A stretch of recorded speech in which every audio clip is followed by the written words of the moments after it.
नमस्कार दोस्तों, ये कहानी किसी ब्रेकिंग न्यूज़ की नहीं है।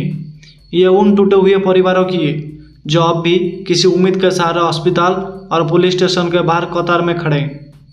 ये कहानी एयर इंडिया की उस दुर्घटना की है जिसके अगले दिन सिर्फ मलबा ही नहीं, पहचानों में भी बिखर गई है। इस देश में दोस्तों, विमान जब गिरता है तो सिर्फ लोहे के टुकड़े नहीं टूटते, सपने टूटते हैं, घर उजड़ते हैं और सबसे बड़ी बात, पहचान खो जाती है। इस बार भी कुछ ऐसा ही हुआ दोस्तों।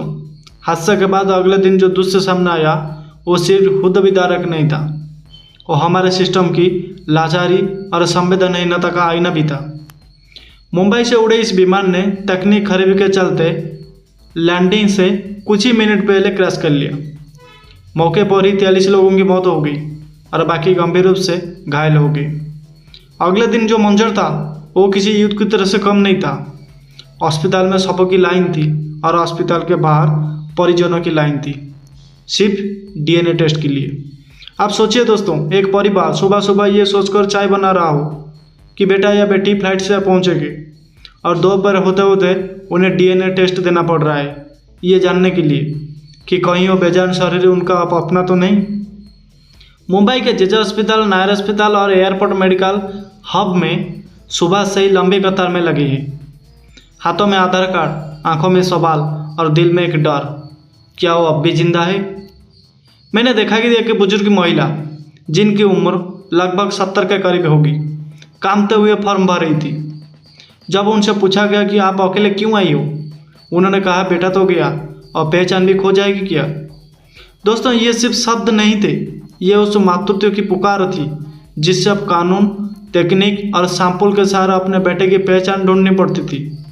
हर अस्पताल में एक समान स्थिति थी, ना फॉर्म भरने के लिए पर्याप्त कर्मचारी, ना ही काउंसलिंग के लिए कोई मानसिक शिक्षक।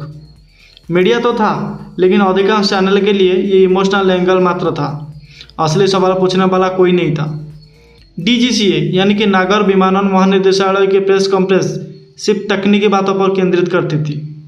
किसी ने ये नहीं बताया कि इतने वर्षों बाद भी आपदा प्रबंधन में नागरिक मदद को लेकर हमारी क्या तैयारी है। आखिर क्यों हर बार आम आदमी को डीएनए टेस्ट की लाइन में खड़ा होना पड़ता है? क्यों नहीं हमारे सिस्टम में फेस रिकॉग्निशन टेक्नोलॉजी पहले से ही तैयार रहती? क्रैश साइट से निकाले गए शवों की हालत ऐसी नहीं थी कि तुरंत पहचान की जा सके। यही वजह रही कि 30 से ज़्यादा शवों को सीधा मानसूरी भेजा गया। लेकिन जब मानसूरी में भी जगह नहीं बची तब वो उन्हें प्लास्टिक में लपेट कर बाहर रखा गया। और ये सब उस महानगर में हुआ जिसे देश की आर्थिक राजधानी कहा जाता है। दोस्तों, की युवा लड़की जिसकी बहन एयर होस्टेस थी, पूरे दिन अस्पताल के चक्कर काटती थी।